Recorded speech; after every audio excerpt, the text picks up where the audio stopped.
breaking news. Welcome back to our continuing coverage of the attacks in Christchurch, New Zealand. Now, police in New Zealand are urging people to stay off the streets and to avoid mosques in the coming hours after mass shootings at 2 mosques in the city of Christchurch. At least 49 people are dead, many others seriously wounded. This happened around 1:40 in the afternoon local time, the busiest day of the week for many mosques when worshippers gather for Friday prayers. One man who witnessed a shooting at Deans Avenue told reporters how he and others hid under cars and tried to jump the fence to escape. We heard, the firing, and it was from the main entrance of the building.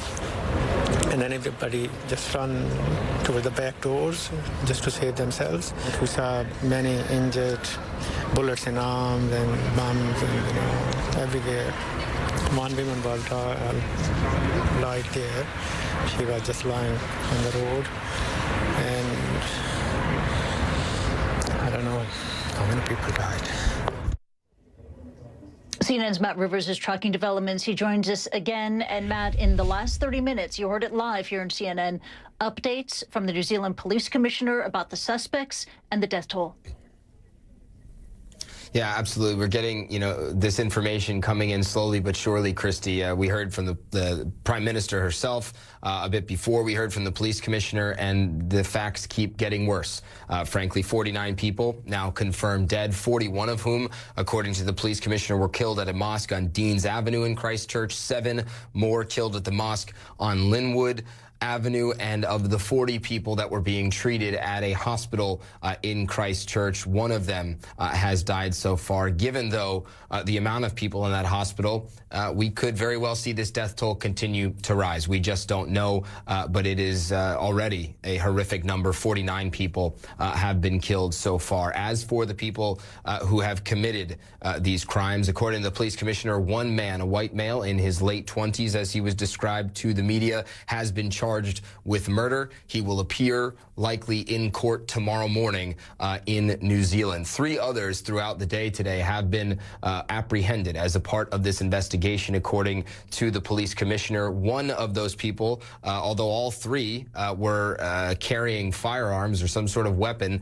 and were in the vicinity of these attacks, it appears that one of the 3 had nothing to do with the incident, and police are still talking to the other 2 people who to try and figure out what they were doing in the area with weapons at the time. According to the police, no other threats at this moment. They're not actively looking for anyone else, but they stressed that they are very much maintaining vigilance, not only in Christchurch, but around the country. They're also still working on disarming an IED that was found on one of the vehicles that was used in these attacks. Initially, we were told that there were IEDs on multiple vehicles, but police clarified that statement in this latest press conference, Christie, saying that there were 2 IEDs found on one of the vehicles. One of them has been disarmed already. They are working on doing the other one. Matt, warnings have been issued to members of the Muslim community in the wake of these attacks. What kind of warnings have police issued to the Islamic community in Christchurch and across New Zealand? I mean, they're basically saying hunker down. They're basically saying don't go visit one another, stay at home, keep doors locked, try and avoid the threat that could come with any sort of copycat attack. Now, again, police are not saying that they are anticipating other attacks, but they say it's never safe to assume anything. And so they are warning not only the Muslim community, but New Zealand at large to stay at home tonight. And the Prime Minister of New Zealand, Jacinda Ardern, she has been providing updates throughout the day. In addition to providing key information about these shootings, she has also been trying to console a nation that has been reeling in the back of these sickening attacks. What has been her message? Her message is that this is not New Zealand, that this is not the country that has had a history of welcoming immigrants recently. I mean, this is a country with an immigration policy that accepts people from around the world, that accepts members of the Muslim community and encourages them to live there and to raise their families.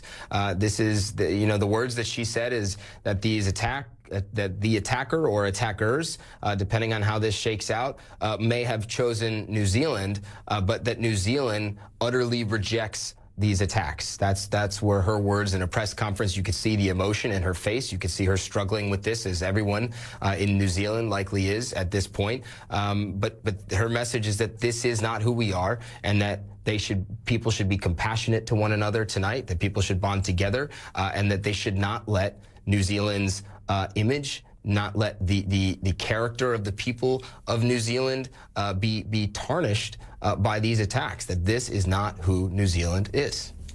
Yeah, this is a moment of extreme crisis, loss, and a moment for New Zealand to come together. Matt Rivers reporting. Thank you.